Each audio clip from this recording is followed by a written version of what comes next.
Germany scored 7 goals in a single World Cup match. And the most disturbing part? Nobody cared.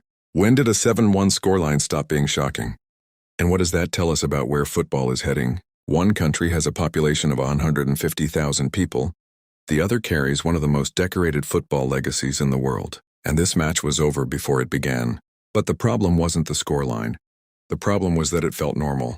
Let's be honest about what we saw in the opening days of 2026. Empty seats in some of the world's most expensive stadiums. Ticket prices that priced out real fans. And matches that were decided long before halftime. But the problems on and off the pitch didn't stop there. A serious crisis emerged even before the tournament began. Visa problems.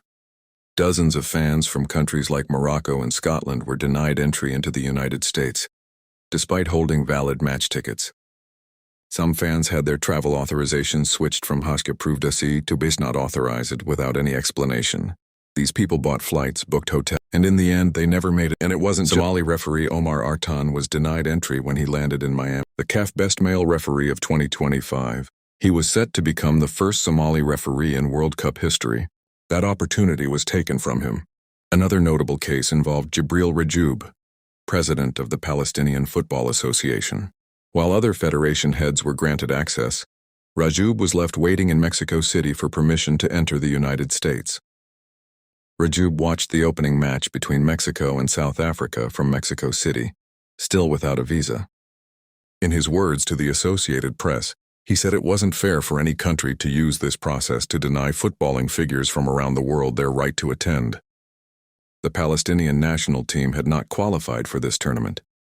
But FIFA traditionally invites federation presidents from around the world as part of the World Cup, a gesture it frames as a celebration of global football unity.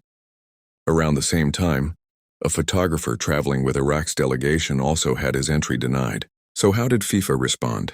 President Gianni Infantino addressed the situation directly, saying FIFA had been working to resolve the visa issues, but acknowledged that FIFA simply doesn't have the authority to override decisions made by a sovereign government. In his own words, FIFA is not in a position to act as galleys kings of the world, who can overrule governments and law enforcement. Think about that for a second. FIFA expanded this tournament to 48 teams in the name of bringing the world together, and at the same time, key figures representing that world couldn't even get through the door. This wasn't just one bad day. This was a pattern.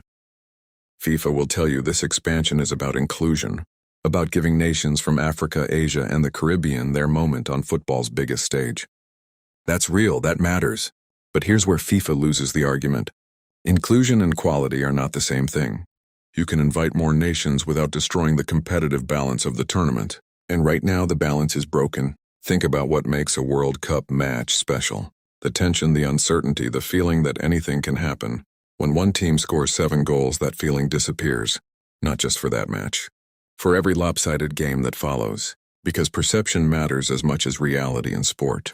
If fans start believing group stage matches are meaningless, they will stop watching group stage matches. And that is a catastrophe FIFA cannot afford. So here's the real debate. It was never about Germany and Curaçao. It was about the direction FIFA is taking football.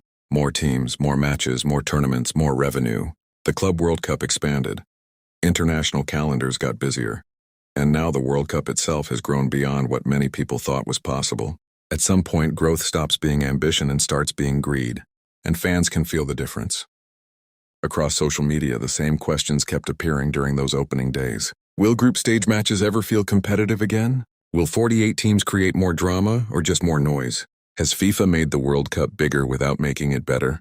These are not small questions. They strike at the heart of what this tournament means to billions of people. Here's what I believe. The 2026 World Cup is not failing yet, but it is being tested. Tested as a competition. Tested as a product.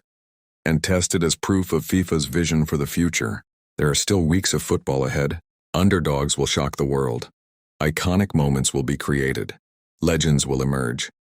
But if the pattern we saw in the opening days continues, empty stadiums, hollow scorelines, fans disengaging, then FIFA will have answered the biggest question in modern football.